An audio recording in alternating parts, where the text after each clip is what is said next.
Hello, hello. Welcome here to Life FM. You're tuned in 100.6 in the Kosh area and 98.1 in Poch. And also remember that you can listen to us on our website internationally on lifefm.co.za.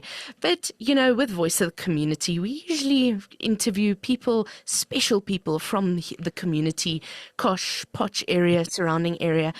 But we are going internationally today, and with us is an incredible person, Grammy nominated, GMA Dove award winning singer songwriter, Ryan Ellis. Hi, Ryan. Woo! That's a crazy title. That's the first time I've heard that Oh, like that. So, wow, amazing. Who is that guy? He sounds cool. well, I'm talking to him, and he recently won a GMA Dove Award. Congratulations. Thank you. Thank you so much. But we'll talk a bit about that later.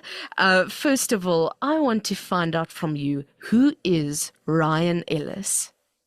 Oh my gosh, who is I think I'm asking myself that every day. That's a daily question. Who is Ryan Ellis? Some days he's a songwriter, some days he's a husband, he's a father, he's a man of God just trying to follow the Lord but I'm just a simple guy. I like to, spend time with my family. I love making music and I love meeting people. So that's pretty much it. I like to keep it simple these days. Absolutely. And, our listeners will definitely know who you are. You've got some amazing songs, which we'll also be speaking about a bit later. But how did you discover your love for music? Because you have an undoubted passion. Mm. Well, I grew up in a very musical home. My mom's an amazing singer. And I've just had so many, influences throughout the years you know, from dancing. I was a cheerleader on a top competitive cheerleading team for a couple years and then did hip hop dance for several years. We actually just did a collaboration with the Jabberwockies today.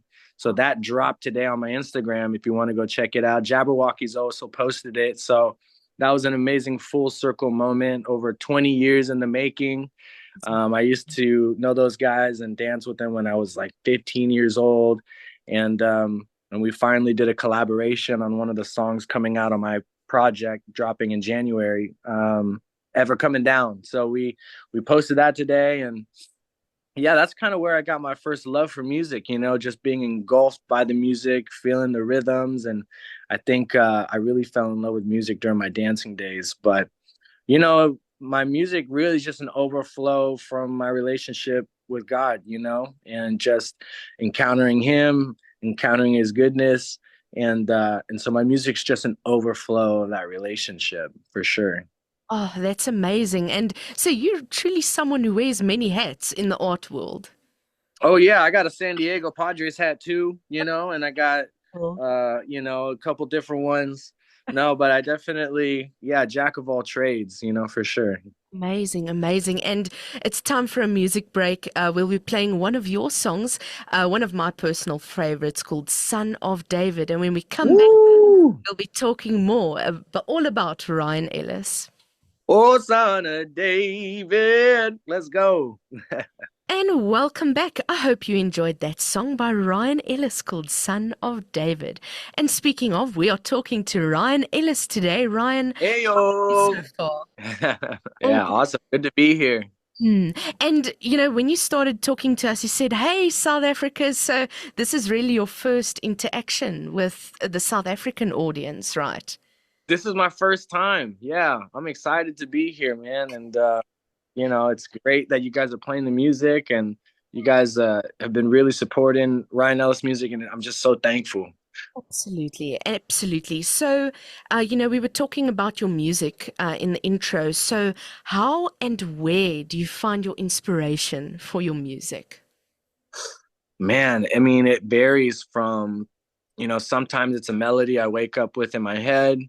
Sometimes it's a vision of what, I feel like people might want to sing, or it's a revelation that God's given me. But, I grew up listening to, I didn't grow up in the church. So I didn't really start running after God until I was probably in my 20s. Wow. Um, while I was in the military, I was in the Navy for 5 years. But so before that, I grew up listening to everything, and I'm a 90s baby. So there was a lot of variety back in the day, from Celine Dion to, Boys to Men, NSYNC to Luther Vandross, Stevie Wonder, and now Bruno Mars, Anderson .Paak, Justin Timberlake, so a lot of pop music growing up, a lot of soul, R&B growing up. And so when I transitioned into Christian music, that was really my goal, was to, okay, well, how can I make people like myself who probably didn't grow up in the church, feel like they're still getting those vibes, but good, good lyrics and the gospel for sure. Absolutely. And there is amazing music out there at this stage. People are really getting into the newer forms of music, the Yep. newer genre. And I mean, your music is part of that, especially the song that played now, Son of David. Amazing song. Absolutely amazing song. Thank you. Yeah, there definitely is a lot of artists, a lot of people because of social media, that are taking the reins and running, with new sounds and really, breaking the doors down for what you can do in Christian genre.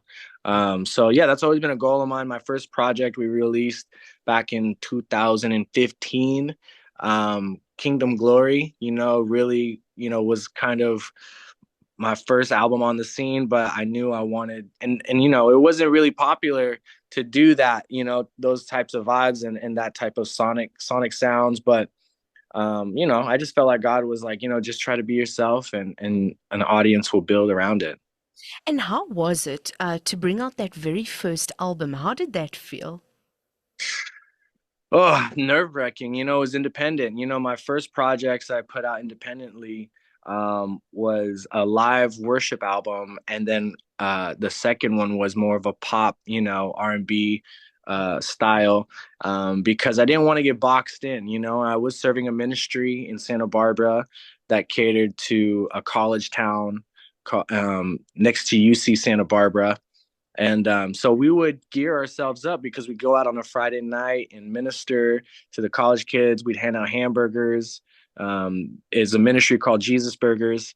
And so there's like, yeah, 20,000 college kids in this one neighborhood.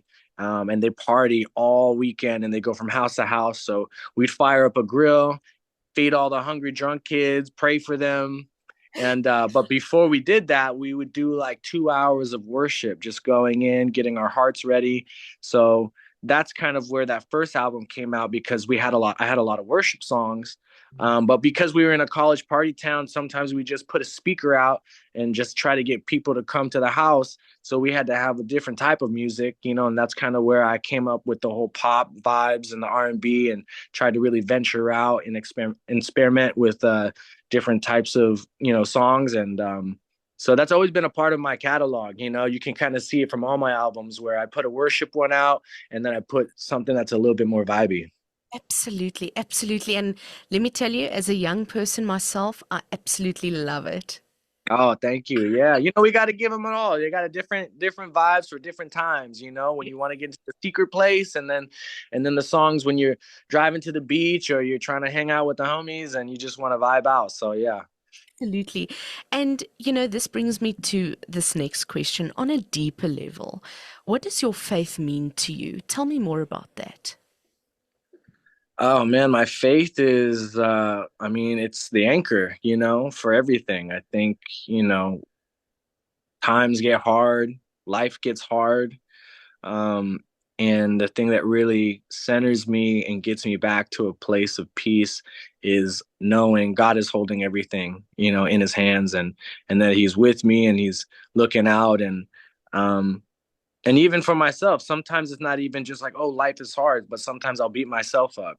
Sometimes I'm not happy with myself, or maybe I messed up, being a dad that day. I wasn't, super patient, or but it's hearing that small still voice, that you're good, and that God is covering everything. So it really gives me a conversation, starter to just pick myself back up and keep going. Absolutely, absolutely. He's there in everyday life, not just in your job, but as you said, you being a father, you being a husband, all that sort of thing. Yeah, everything, everything. He's in everything. Absolutely. And we also recently, or in our first segment, we spoke about you being at the GMA Dove Awards recently. And Oh we yeah. actually saw on your Instagram that we found out you won a Dove Award, and it was for the Best Contemporary Song of the Year for God Problems by Maverick City Music, also with Chandler Moore and Naomi Rain. And you were part of that team. Yes, ma'am. Yeah, we won best contemporary gospel song of the year. And I mean, I remember in the writing room, Maverick City is a big group, and it was an honor to be able to be invited into that room. I saw Naomi's name on the list, the people that were going to be in that room. And so I was like, all right, God, well, we got to write a good one today. I definitely, and it was so organic, and very natural. And she's such an amazing artist and writer. And there was some amazing other songwriters in there, Chris Davenport, and Daniel Bashta. I mean, they're all heavy hitters. Daniel Bashta wrote that song "God's Not Dead." You remember the song "God's Not Dead"? And so I definitely wasn't too worried because I know they were going to be able to hold their own. But I remember when we were writing it, everybody brought amazing ideas, but there was a moment where I was like, wow, this song is just really ministering to me. It's such a powerful song that just reminds you um that there's some things as human beings, we try to do it all on our own. We try to grab the reins and we try to strive in our own power. But there are just some things that only God can fix. And that's really the main message of the song, is just surrendering and letting God do what he does. Absolutely. And now that you say that, artists write music for their audience, but I think most of the time, the music affects you guys a lot as well, spiritually and that sort of thing. Oh yeah, totally. I mean, again, I was getting ministered to in that right, and just remembering, there's just that moment where you're like, wow, I'm really partnering with God right now. And there's a moment where, as songwriters and artists, you get to hear the song first. I mean, we were listening to God Problems before anybody, and there's something so special in that, before the whole world gets to hear this amazing song. It's just with us, we're just living with it. And so there's a preciousness to it. You don't even want to really release it sometimes because you're like, oh, this is you know, it's pure and untainted and there's no opinions and nobody can say it's good or if it's bad, but we know it's powerful. So it really is a special moment when we have a song like that. Absolutely. Well, Ryan, it's time for another music break. Can you believe it? Woo! But we'll be playing another one of your songs, The Heart of the Father. So, listeners, please Ooh. do enjoy. And welcome back. I hope you enjoyed that song by Ryan Ellis called Heart of the Father. Now, Ryan, it's really been amazing talking to you. Brandon and I are big fans, but you release new music quite regularly. So you recently released a new album called Real Love. So Mm. tell us a bit more about that. Yeah, so it's up for pre-save right now. So you can go pre-save it. It's dropping January 17th. And yeah, this project was really focused on just creating conversation starters, and songs for people in certain seasons. So we have songs like Ever Coming Down.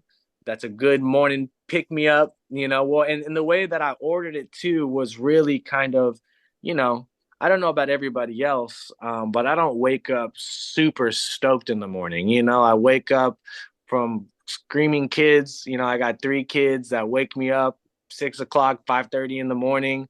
And so I'm on high alert as soon as I wake up. And so we start off with Better Days. That kind of is just more of a confession because I really believe, you know confessing where you're at, being real with God is such a great way to get to the place of joy instead of just trying to, ignore these things and just be like, I'm okay. Having a place where you can sing these songs that really bring out maybe some feelings and some emotions that you're trying to hold down. Um, it's so good. It leads you to the place of vulnerability where God can really encounter you. And then from that place, you can really step into joy. So, the chronological order of the album is vulnerability, realness, and then all the way to the last song being, I ain't ever coming down too high in the cloud. What you gonna do now? So we get from the place of vulnerability to the place of joy.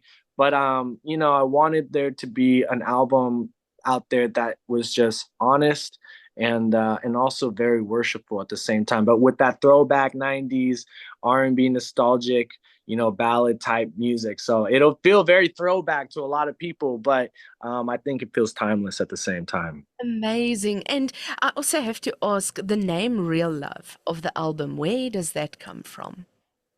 Man, well, I was in a writing session with a writer. His name is Shane Stevenson, and he's a big country songwriter. Well, he's written songs with people like Rihanna, Beyonce. I mean, he had one of the biggest TikTok songs, Applebee's on a date night. I don't know if you remember that song, Yes. but he walked in, man, and he just came with so much passion and so much joy and vulnerability and realness, and just talking about his testimony, and we all come from so many different walks of life, and I just remember him talking about how he felt so rejected by so many people in the church, so many people not understanding who he is, but hearing his heart for God, hearing his relationship for God in the midst of all that, in the midst of so much hate and maybe rejection. It really stuck out to me like, wow, you really stayed with God in the midst of everyone telling you maybe God hates you or maybe feeling rejected from the church. It was such a personal relationship that he had, and it just reminded me of my walk with God in times that we have, where it's just you and God, and it might not be understood by everybody. And so we were talking about, okay, well, what does that kind of love look like? What does real love look like? We have so many different types of love that's out there, and so many people think about love in so many different aspects. But, when we boiled it down, the phrase was real love stays. Real love stays in the midst of hardships, in the midst of trials, in the midst of confusion. Um, Even when you're confused yourself, even maybe if you don't really fully get it, or maybe you feel distant from God and you're not, actively pursuing Him, God is actively pursuing you. And that's what real love does. It lays its life down. Amazing. And it's also our end of the bargain that we have to keep. It makes me think of a relationship Christian and a religious Christian, right? Yeah, totally. Yeah, it's definitely a relationship, So, um, and God is patient and He's kind and He's long suffering. And so I think a lot of the times we paint God as this person or, this being that's wanting you to follow all these strict guidelines, which is for our own benefit. You know what I'm saying? Go to bed early on time, eat healthy, drink water. There's definitely things we have to do in order to stay healthy in relationships, but it doesn't negate his love for us. It doesn't negate who he says we are and what he's called us to be in with him, which is relationship. Very important message, very important. And I also want to ask, what does the future hold for you? South Africa. I'm coming out there. You guys invited me. I'm coming out to South Africa. We're going to do a show. We're going to do a radio live interview. Yes. We're going to go international. I feel like, that's I'm excited for whatever God has next. But I know we're dropping this album January 17th. We got some more shows in the United States. If any of your South African listeners are ever out there, And you can find all my dates and all my shows on my website, ryanellismusic.com, or you can follow me on Instagram, which is just Ryan Ellis. Um, and but yeah, we'll be doing a lot more shows in person, and that's what I'm really excited about because, when I first came out on the scene, I first got signed in 2020, right when the pandemic hit. So for maybe almost 2 years, I really couldn't do any shows. They were just 2020, the whole year lockdown. 2021, they were slowly opening up. And then 2022 is when I did my first big touring year with Maverick City and a bunch of other people. But 2025 is going to be Ryan Ellis touring. So hopefully we'll do more shows and again, come out there and visit you guys. Awesome. Ah, that would be so amazing. Yeah, that's going to be awesome. And speaking of, where can people listen to your music or find your music? Yeah, we're on all major streaming platforms, Spotify, iTunes, YouTube. We're on TikTok. We're on the Twitters. We're on all of the things. So yeah, you just type in Ryan Ellis music in your Google search, and it'll pop up. It's there. It's there. Wonderful. Oh, and Ryan, thank you so much for joining us today. And on a deeper level, we just want to say thank you for your contribution, to the Christian community. God placed you in a very special position, and your music speaks to people. So thank you so much for joining us today. Thank you for saying that. And I just want to say thank you guys for what you do. You guys are on the front lines for Christian music. And, you know, I've been out to a lot of radio stations, met a lot of radio people, and you guys really are doing the Lord's work. Just for that person to change the radio station and boom, they switch over to yours real quick and they hear that encouraging word. So bless you guys. And I'll be praying for you guys' ministry as well. Thank you so much. We truly appreciate it. And can you believe it? Our time has run out. No. But we're going to do this again, though, right? Yes, ma'am. You let me know and I'll be out there on the next flight. I got my passport ready. Wonderful. And Ryan, I think it's only fair to end off the show with one of your songs. Ooh, what's it gonna be? It is Holy Place by Ryan. Oh, let's go. That's one of my favorites. Yes. You guys got the vibes over there for sure. Well, there you go, folks. That was that from Voice of the Community today. Please do stay tuned. If you want to WhatsApp us, send us a WhatsApp on 066 516 6917. But up next, we've got Ryan Ellis with Holy Place.